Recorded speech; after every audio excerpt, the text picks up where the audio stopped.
Good morning. Thank you. Welcome. Congratulations on your new appointment. I just want to start off by saying it's astonishing that President Trump is, while blatantly disregarding the priorities set forth by Congress in our appropriations bill, is still sending cabinet secretaries to request funding. But with that said, all across the country, working people have long relied on the U.S. Department of Labor to safeguard their paychecks, their safety, and their dignity, and they expect the government to stand with them, not sell them out.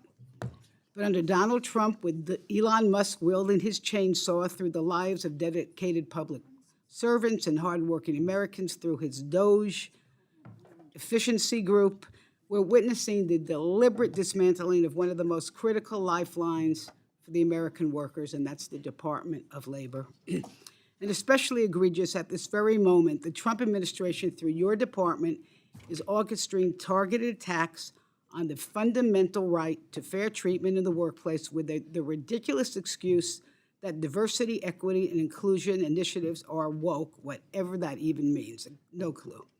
And the damage is profound. And it is more evident in the gutting of the Office of the Federal Contract Compliance Programs. That's a lot of words, OFCCP. The federal government pays private contractors over $600 billion, and 20% of our workforce is employed by these companies. That's more than 33 million workers. And for 60 years, the OFCCP has ensured that these companies don't violate federal law protecting discrimination based on race, sex, sexual orientation, national origin, as well as certain veterans and people with disabilities. So that means a company can't say, I'm not going to hire you because you're black or you're gay or you're a Jew or you're Asian. And public companies were required, when they receive this public money, the private companies, to auditing for compliance with anti-discrimination law. And as a result, the OFCCP collected owed wages for workers who had been discriminated against or faced illegal pay disparities and directed non-compliant companies to implement correct plans. They collected over $260 million just in the last 10 years. But then more important, they sent a message: obey the law.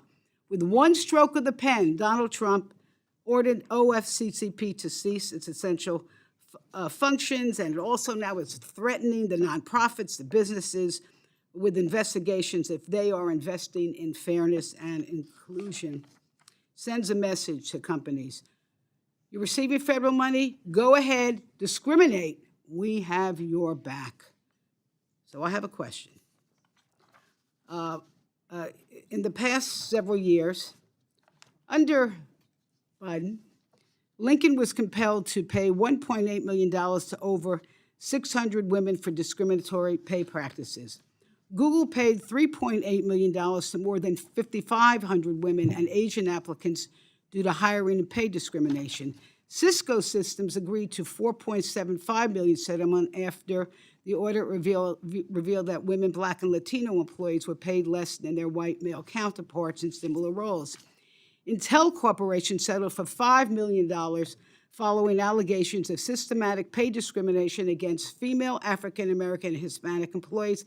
And Bank of America was ordered to pay $2.2 million to over 1,000 Black applicants for discriminatory hiring practices. And I could give you many more examples. These were systematic violations that were uncovered through OFCCP, their audits, and their proactive enforcement. My question to you today: isn't it not true that your department could not do that today?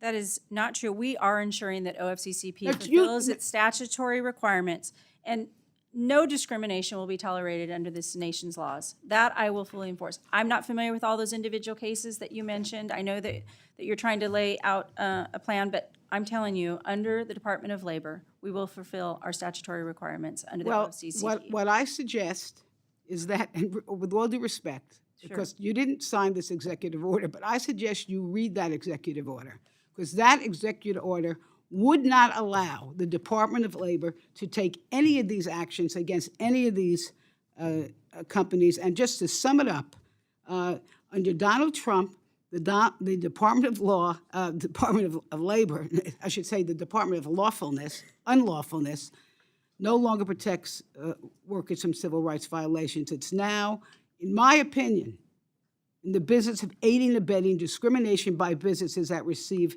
federal dollars, and that's over $600 billion of taxpayer monies. And with that, I yield back.